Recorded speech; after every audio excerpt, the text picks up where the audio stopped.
my name is Danielle and this is Excalibur Books. Today I'm going to talk about some recent 5-star reads. Well, I say recent, it's just my last 5 ones that I gave out. I don't actually give 5 stars out too often. I'm quite stingy with my 5-star ratings. It has to be amazing for me to give it 5 stars. They're in no particular order because I can't remember the order that I read them in. I'm just going to pick them off my pile and go for it.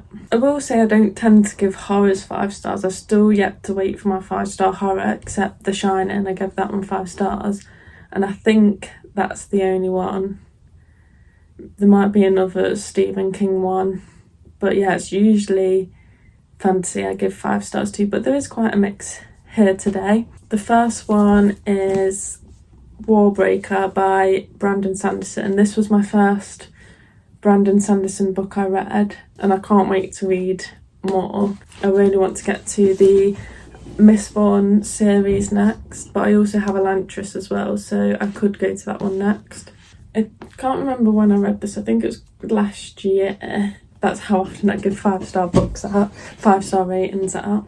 But I remember this having, it's like gods, I think, and people come and worship the gods, but they're like actual beings, like you can go visit them and stuff. And it had a really interesting magic system to do with like breath, and like you can gain or give away breath, and like the more breath you have, the more magic and more power you have.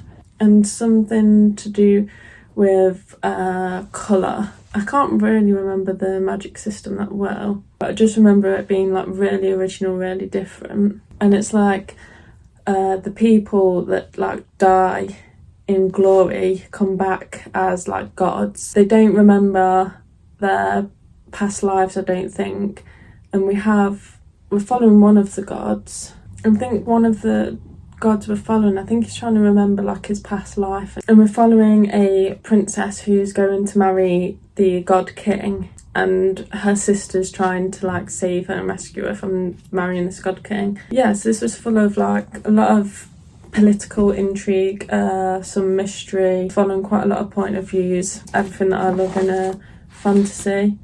I'd actually love to reread this one day, but I do want to get to more Brandon Sanderson, so that I do want to focus on reading more of his books first. Now, this next one was really unexpected for me. I got it from the library and I never read anything like in this genre before, and that's Eileen by Tessa Moshfegh. And this is more like, it says psychological thriller, but I kind of took it more as like a weird lit fic. That's my personal take on it. It might not be. And we're following Eileen, and like all I can really say and remember is like she's just weird.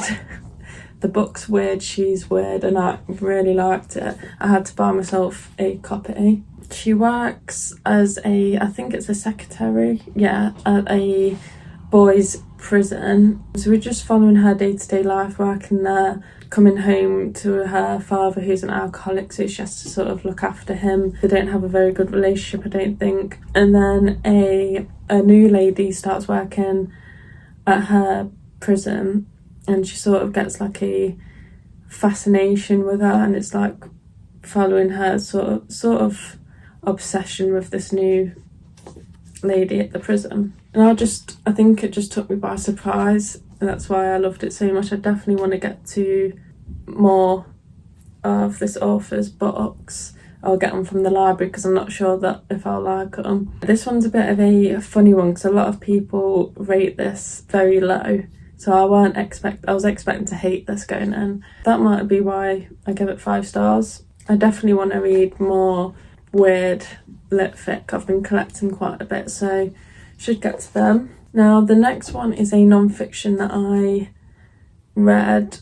I don't really like rating non-fiction, but I think this one was like so hard-hitting that I just like I had to buy myself a physical copy and get it, and that's Love As Always, Mum. And it's a story of Fred and Rose West, which is one of the UK's most prolific serial killer couples. Their daughter has written this, so it's like growing up, it's her story growing up as her mum and dad being a serial killer, which obviously she didn't know at the time. She was a child, but it's a very interesting and different perspective on it. It's going like right from like when she was very young right up until like her mum's in prison and she's getting letters from her, and like how their relationship is now, because obviously it's going to be quite strained considering what happened.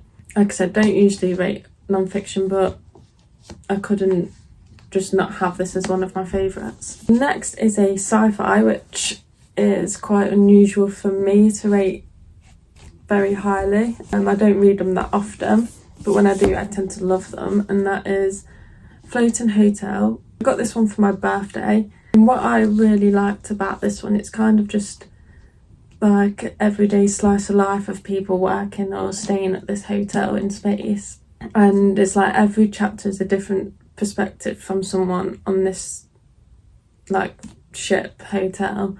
So yeah, we're never getting the same perspective, and it's like you can get one perspective of someone, then you will jump to another perspective, and it's like them seeing that character do what you've just read them doing their POV, if that makes sense. It was a very interesting format that I've never read before, and some people might think it's a bit boring and slow because there's a little bit of a plot, but it's not like a main plot going through the whole thing.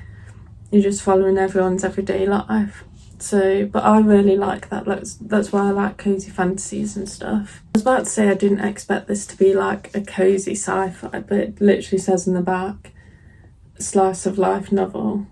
I just didn't read that. Cozy sci-fi might be a new thing that I'm looking for, because I've never really heard of cozy sci-fi before, but I'm definitely gonna look into that and see if there's any more I can find. Lastly is my most recent one, I think, and that is Temple of the Winds.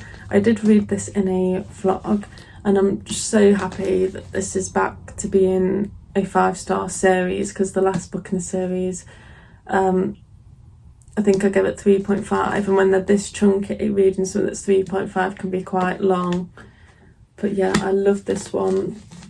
Can't really say much about it because it's the 4th instalment in an epic fantasy series, and I have talked about it before, so I'll link that vlog below if you want to know more of my thoughts on this.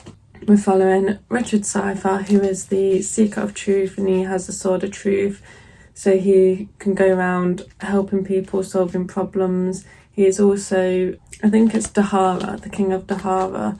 This one's more following Richard Cypher after he's like coming to like this power, seeing how he copes, deals with it.